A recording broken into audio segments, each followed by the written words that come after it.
to reestablish a good relationship with money, a positive relationship with money, and a positive relationship with success as a whole and taking risk and going all in on the thing that you want to be doing, I like the story about Jim Carrey and his childhood. His dad was an accountant, and he claims that his dad was hilarious, and his dad actually should have been a stand-up comedian himself, but he didn't want to take the risk. Inevitably, he ended up losing his job, and they had to live in their car for a number of years, and the entire family had to work as janitors just to survive.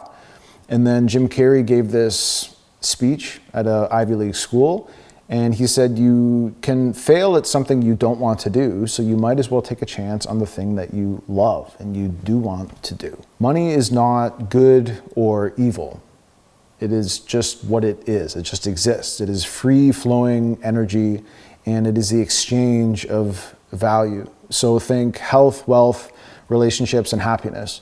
If you possess a skill that is applicable to one of those areas in the human psyche, and you can use that skill to solve a problem for somebody that's related to health, wealth, relationships, or happiness, that's valuable, and people will pay you money to do that thing.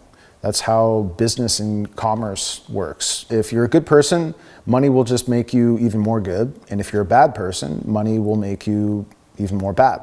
So just be a good person and trust and know that attaining and acquiring more money will just make you better and better and better and better. I feel as though more people need to understand that this is how money works. It just exaggerates who you are because it's an energy source. It gives you energy. It allows you to be able to do the things that you want to do in your life. It pays for your vacations. It pays for your shoes and your food, your house, your pet, your kids, your spouses. It pays for things, and it allows you to have a really good life. It doesn't buy you happiness. Of course it doesn't buy you happiness. You have to choose to be happy with what you have and be grateful for everything that you already have. And then as you continue to be happy and content, you can take money that you collect and you can disperse it into building an even better life for yourself. Welcome to part 3 of the video business series. If you're new here and you didn't see the first 2 parts, you can feel free to go and check those out. I think it'd be useful to go through these in chronological order if you are more of a beginner. The first part was about finding a mentor. So basically, you're looking in your community and you're seeing if you can find somebody who's doing what you want to be doing. You're asking if you can go and work with them for free, and they're going to teach you everything that they know so that you can actually build your own business. The second part was about how to start to find clients as you move away from working with that mentor. And now in this part, we're going to figure out how to set your rates and decide what you should be charging clients that you want to be working with. When you're a beginner videographer and you're just starting to set your rates, it's as simple as looking at what you're making from your day job and then just replicating that in what you're charging to clients. Obviously, you're gonna add a little bit on top of that because you have your own gear, you have expenses, travel, etc. But it's gonna be pretty close to what you're making per hour at that day job. You're not gonna quit your day job at the start. You're gonna keep doing that day job until you're making enough money with your camera that it actually justifies quitting. And you should be making consistently the same amount in the business for 3 or 4 months before you even consider walking away from your day job. In this video, I'm gonna break down 3 things. Number 1, I'm gonna get into what you should start with in terms of an hourly rate. And then I'm gonna get into why you should be using a half-day rate and a full-day rate as opposed to charging by hour. You're gonna only use the hourly rate to calculate the half-day rate and full-day rate. The third thing that I'm gonna talk about is how to gradually increase what you're charging to clients, because you don't wanna get into a situation where you're doubling your rates on somebody and then them getting really upset with you, because that is an unreasonable thing to do. So there is a proper way to navigate that, and I'm gonna touch on that just a little bit. So to set your rate for yourself, again, let's go back to what I had mentioned about your day job. You're gonna pick something that is pretty close to that hourly rate that you are making right now at work. So say it's $35 an hour, go ahead and bump that up to $50 an hour. That's a perfectly reasonable number for you to start with. You have your own gear, you have to drive to shoots and everything, you have fuel costs. Hopefully you're gonna have insurance at some point. You have costs that need to be attached to this. Also remember that as you make more money, taxation becomes a thing as well, and you need to be putting money aside for taxes. So you're not actually making $50 an hour. In deciding that you want to make $50 per hour, which is an extremely reasonable number for you to be sitting at, Remember to remain grateful. Don't get greedy. You're making money with your camera, and that's a really amazing thing. You're very lucky to be making any money with your camera. Keep your number pretty consistent for quite a while. It should be a year or two. But when you work with a client, you're not going to clock every single hour that you work like you would at a job and get paid for that. Because in creative work, there is abstraction that exists in terms of what effort is being put into what. If I'm going to do a shoot and the shoot is 2 hours long and it's 20 minutes from my house, I have a 20-minute drive there, 20-minute drive back, so it's 40 minutes. Let's just call that an hour, round up to an hour. So there's 1 hour. I have about a half an hour of getting all the gear together that I need to use and then tearing it down after. There's another hour. And then I have about half an hour, 45 minutes of dealing with all the files after the shoot and managing everything, backing everything up, organizing it. So there's another half hour or so. So we're up to 1, 2, 3, 4, 4.5 hours, which is pretty much a half day. Now, if you're doing something that's anywhere from 6 to 10 hours, then you're gonna charge a full day rate. And it doesn't matter where you land in that range of time, it's going to be a full day. So say if you get up and then you have to be at a shoot for 9 a.m. and the shoot goes until 3, that's a full day. Now the same rule is going to be applied to the editing process. In editing, I do like to track how many hours I'm spending, especially on a newer client. I track how long it's taking me to do something. I'll still charge half day rate and full day rate for the edit that I'm doing. The reason that we do this is that it protects us from the client questioning how long something should take. If you're charging somebody for something by the hour and it takes you 8 hours in total and you write down 8 hours, the people that you're working with are employers and they are constantly looking at ways of increasing productivity, cutting costs, saving as much money as possible. If you tell them it takes 8 hours to do a specific task, then either they're going to ask you if you could try to do it in 7, because it'd be great if you could, shave an hour off of that and save me some money. Or they'll find somebody who can do it faster. Maybe not better, but maybe faster. The truth is that you are now becoming a self-employed person. You aren't an employee, you're a collaborator, a creative collaborator. So you're reaching out to these businesses to work with them and you want to do the best job imaginable for them. So that's gonna take time and that's gonna take money.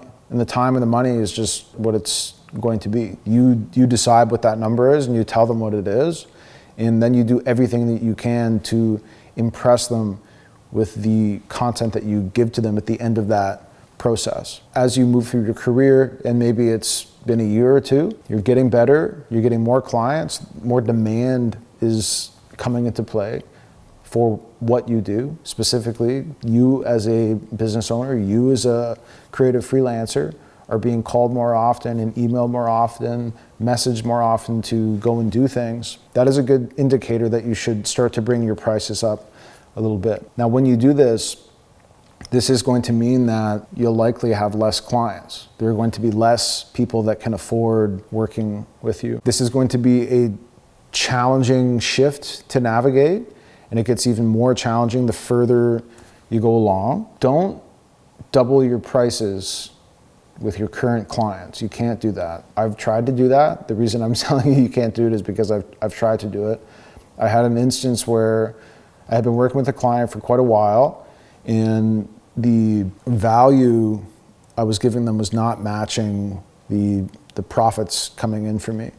And that wasn't their fault. That was my fault because I overextended myself and gave and gave and gave, and I created that expectation. And so in my mind, instead of going and finding other clients to fill that void and charge them more when I approached them, I thought, well, I'll just ask them for more money without giving them more in return. They didn't like that. They weren't mad at me or anything. Like it wasn't anything like that. It was more of like an awkward conversation that didn't need to happen, because the better option was to just, slowly increase what I'm making with them by giving them more and getting creative with how I can provide value for them. Increase it that way, but then also look to other clients that you can be making money with. And then when you reach out to these new clients, you can apply that new rate to them because they're new, they don't have that expectation already built into your working relationship, so there's not going to be that awkward conversation that doesn't need to happen in the first place. You know, the Beatles had that song, Money Can't Buy You Love. If you think that making a bunch of money is gonna make you feel something, make you feel happy, then you're wrong. It's not. What makes you feel happy and makes you feel good is looking around you in this present moment and having gratitude for everything that you have, everything you've been blessed with. Silver linings are everywhere. We have to look for them, put that effort in to notice them.